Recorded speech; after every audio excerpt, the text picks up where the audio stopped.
Do you think it's going to be an easy sell? Oh, look, obviously this is a huge policy shift, but I think what you're seeing in polls, not only today but in the past, is that people are prepared to open their mind to the new technology that's there. We're not talking about 1950s technology. We're talking about technology that's been used safely around the world for decades. And what they want. And I think even in the Australian poll, where they're trying to say that the Australian people have given a tick to Albanese's plan about manufacturing solar panels, giving subsidies for that, the question goes to the heart of, do they want manufacturing in this country? Well, we all do, but how it's sustainable isn't through giving subsidies that the Australian taxpayer can only afford for a certain amount of time. It's actually setting the fundamentals to underpin that, which is reliable, cheap energy that's zero emissions, which nuclear energy can provide manufacturing sector. So there'll be a clear difference between ourselves and Labor, and the polls are showing that Australian people are more and more open to understanding that there is a technological solution, and we should back ourselves as a country, change this culture of this country of saying, why can't we do things, to how do we? And that's the can-do nature that Peter Dutton and I'll bring to the Australian electorate at the next election. Would you agree that most people are worried about cost at the moment? We're in a cost of living crisis that, you know, even when you're out of a crisis, it rarely changes.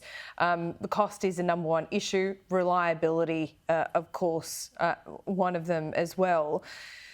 When would your plan, bring costs down? Well, and that's what we'll be very clear about. What you've got to understand is that we'll make sure that there's an honest conversation about what the energy mix is, that renewables are not the cheapest, because a nuclear power plant will last for 60 years.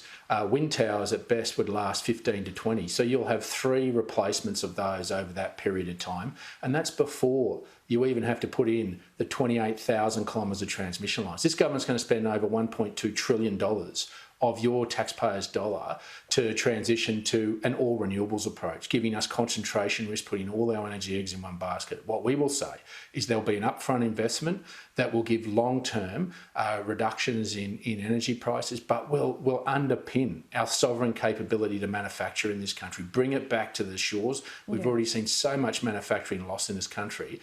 And so that's what you'll see from us. We're not going to be bullied into putting this at any timeline, but you will see it before the election. And we'll be honest with the Australian people about what that energy mix will look like. What do you mean bullied into putting a timeline on it? Well, isn't that exactly what we need? Announcing it within the next couple of weeks. Oh, okay. No, so announcing you're it within the next couple of weeks. So we'll announce about the blueprint. Yeah. Yeah. Okay. Exactly. We'll have that for the Australian people to. No, and look, this is a complex piece, as you've just articulated, rightfully articulated. This is a big shift in policy, one that we need to bring the Australian people with us on. And we need to be able to demonstrate about making sure that an all renewables approach is going to be detrimental to this country, makes us more vulnerable.